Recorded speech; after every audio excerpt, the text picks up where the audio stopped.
I'm Jim W6LG, or YouTube Elmer. Welcome to my radio room here in Rockland, California.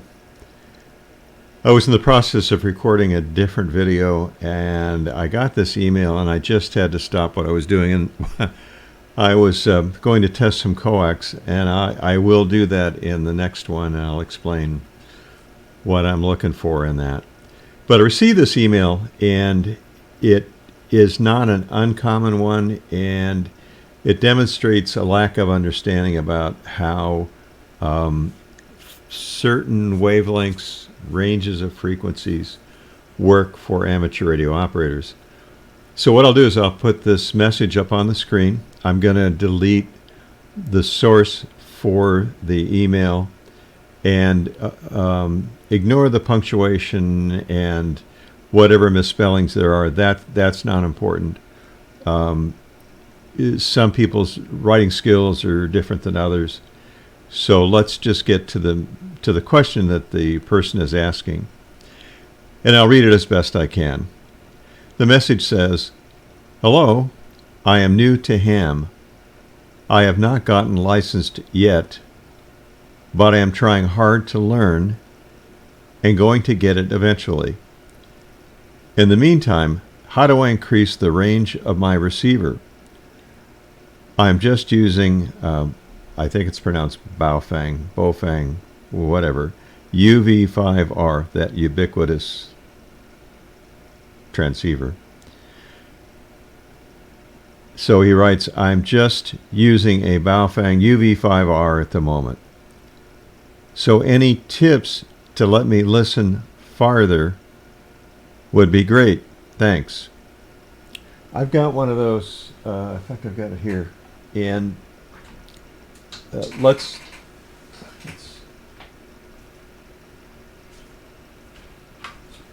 I put a longer flexible whip on the top of it to increase the range of it. It's frankly, as far as I'm concerned, not great. And in fact, it is pretty poor in its design and functionality and a bunch of other things. However, I only paid like $20 for it, so I can't complain. And I think they're on Amazon for $30. No offense to those that use them. I don't like it. I think it's garbage, but that's me, and that's my opinion of it.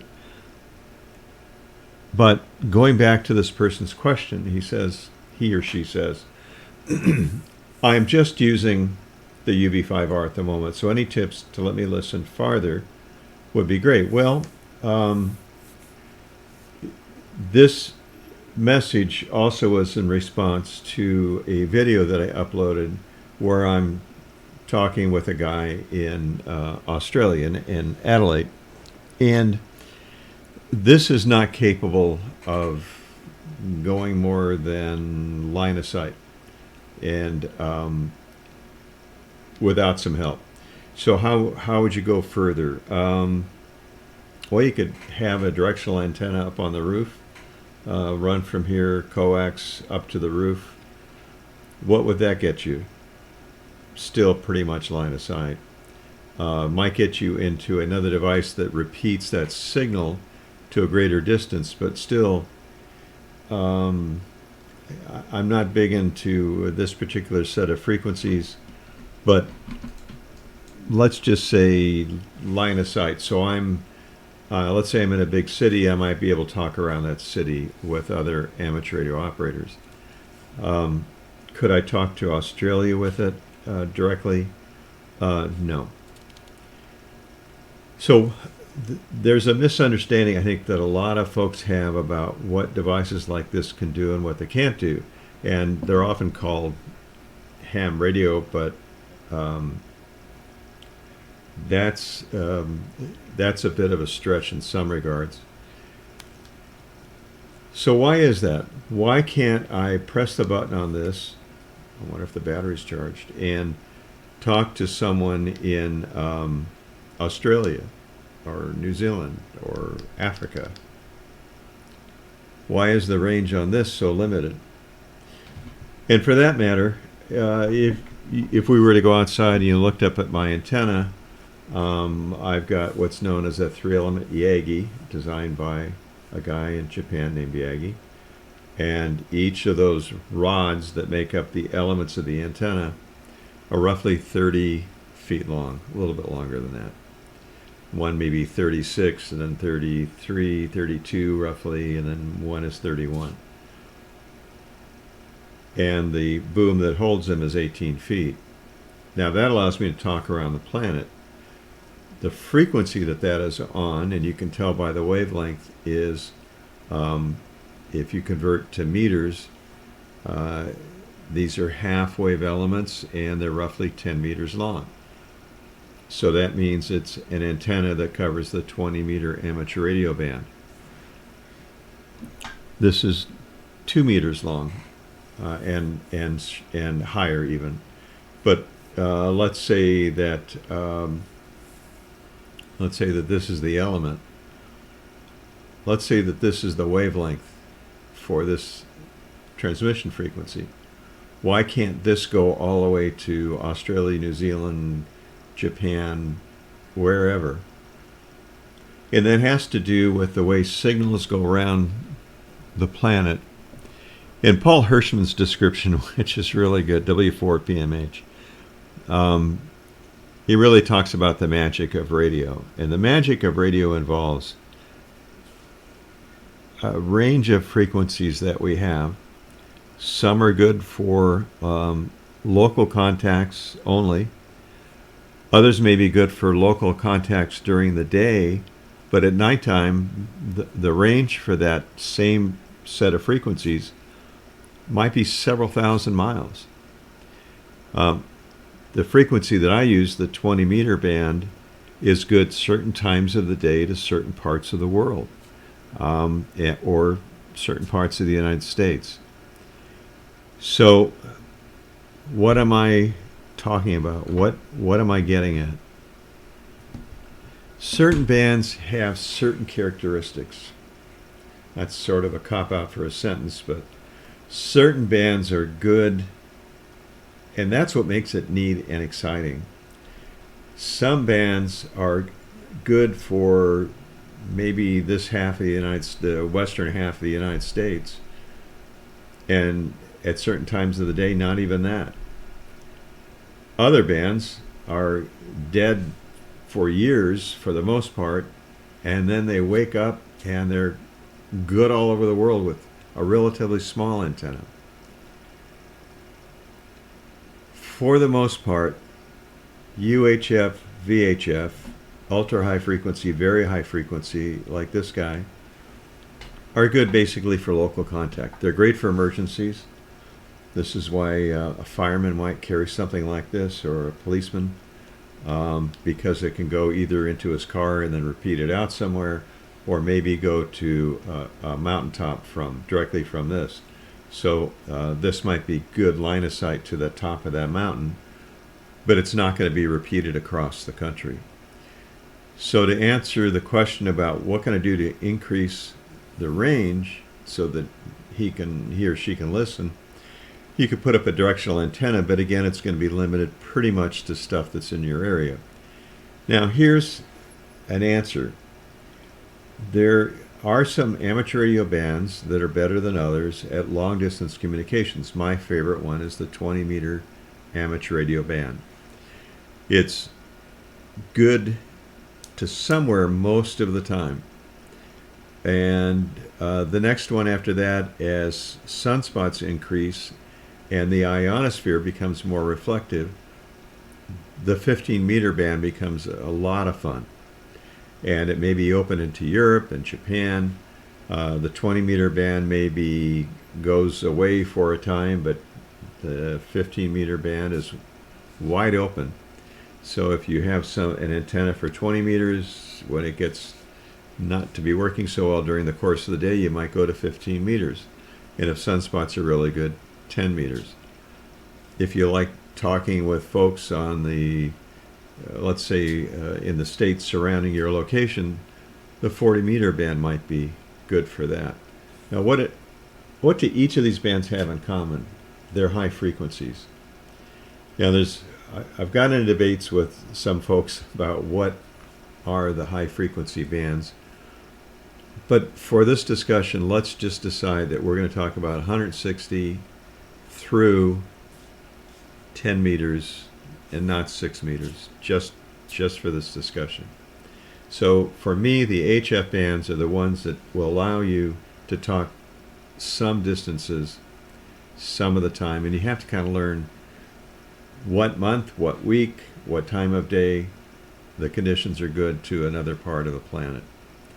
And that can be learned pretty quickly, and there are ways to find out about that. There are postings on what we call clusters of stations being heard and who's hearing them, and so you get a feel for a guy in California is hearing a guy in Germany, and he puts it up on this cluster. So, to answer the question, will this ever be good for hearing stations any great distance? No. Its receiver is pretty poor. It suffers from a lot of interference.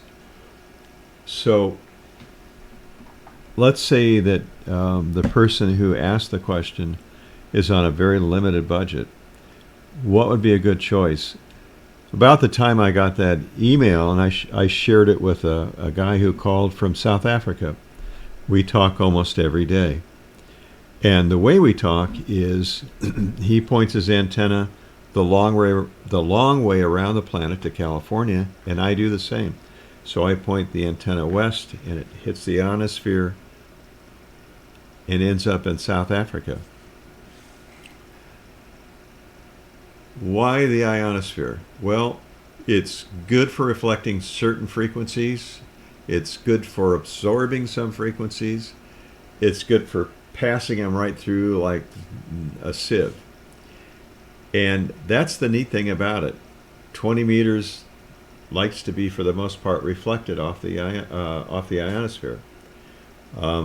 2 meters will go right through it.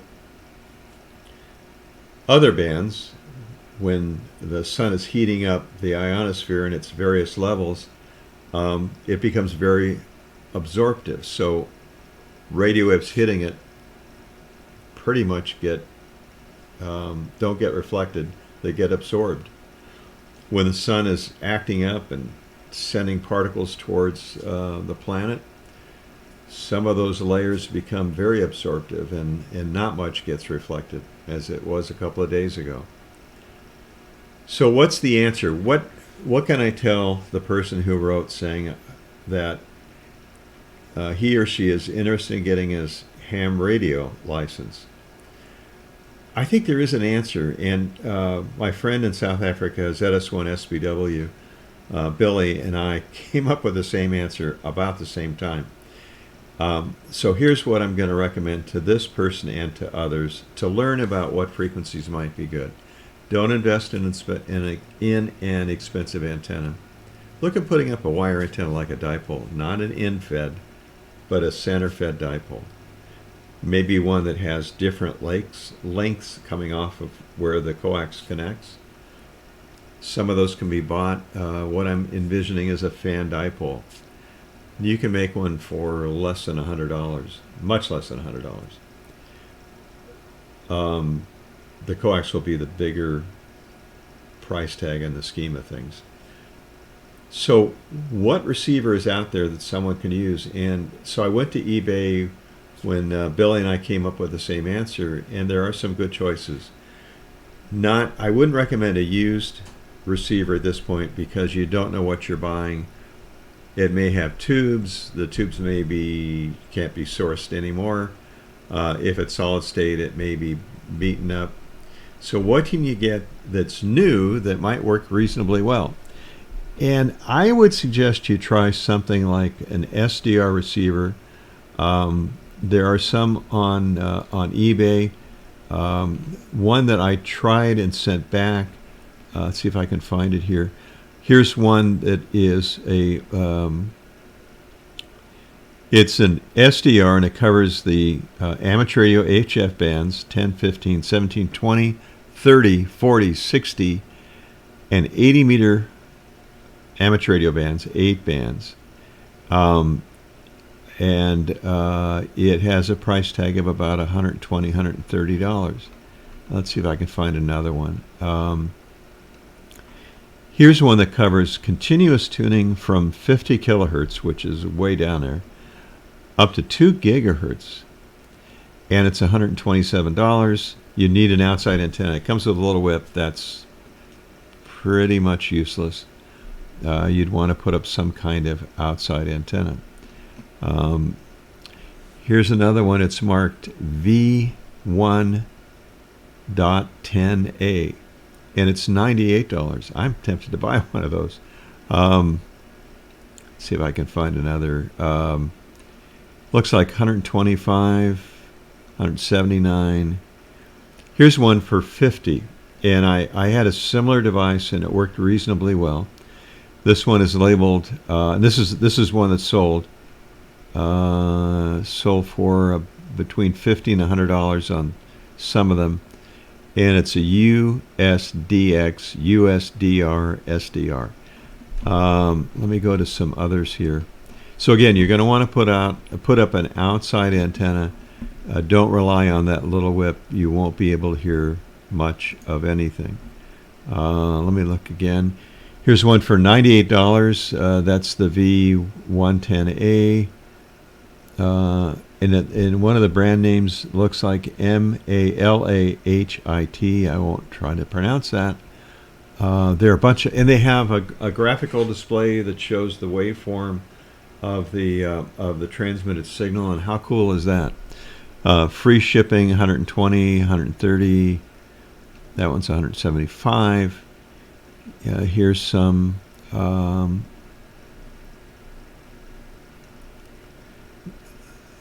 There are just SDR dongles also, but I've never found them to be very good as far as a receiver goes.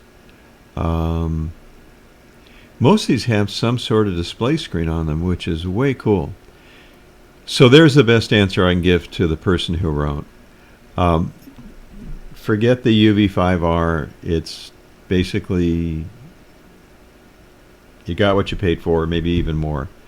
But look around. I don't know if DX Engineering or Gigaparts or Ham Radio Outlet, or if any of those other places have. Now here's one, and I had this one, and it was really good.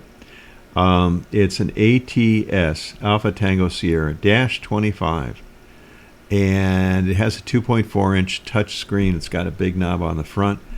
It had a really good receiver. Now, I said really good. If you want to talk about really good receivers, then the guys behind me, and there I have a couple of others. These are in the price range of $3,000 to $4,000, and they are very good. And that's why I bought them. Why didn't I buy the one that's 110? Well, I needed really good performance, and that's what these do. But if you're starting out in amateur radio for $109, that's pretty darn good. I hope that answers the question. Again, certain frequencies have a wavelength. Certain bands have a wavelength. That wavelength striking the ionosphere may go through, may be reflected, may be absorbed, and you can learn about those things as you study for your amateur radio license. You can also talk to local guys and find out what frequencies they operate on at certain times of the day. But in the question that was sent to me, the UV-5R is not going to do the job.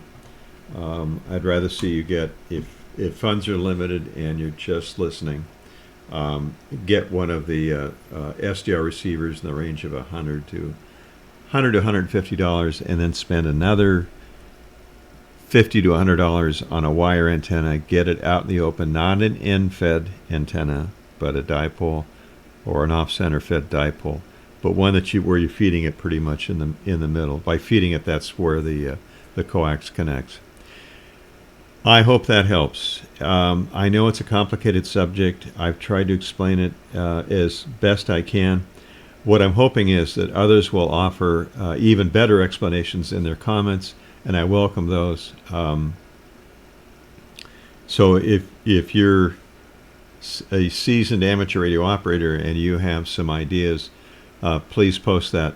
The one thing I would say, buying like a used Drake receiver from 50 years ago or 40 years ago, I don't recommend that for the beginner, because I want the beginner to get on and operate. And in this case, I'd like this person to be able to receive and not have to repair the equipment or get taken by somebody who sells them something that's not working. I hope that helps. The message that was sent to me is a comment. I have deleted it. And for the person who sent it, you know who you are. If you need any further help, please get a hold of me. I would be happy to help you. I'm Jim, W6LG in Rockland, California, 73.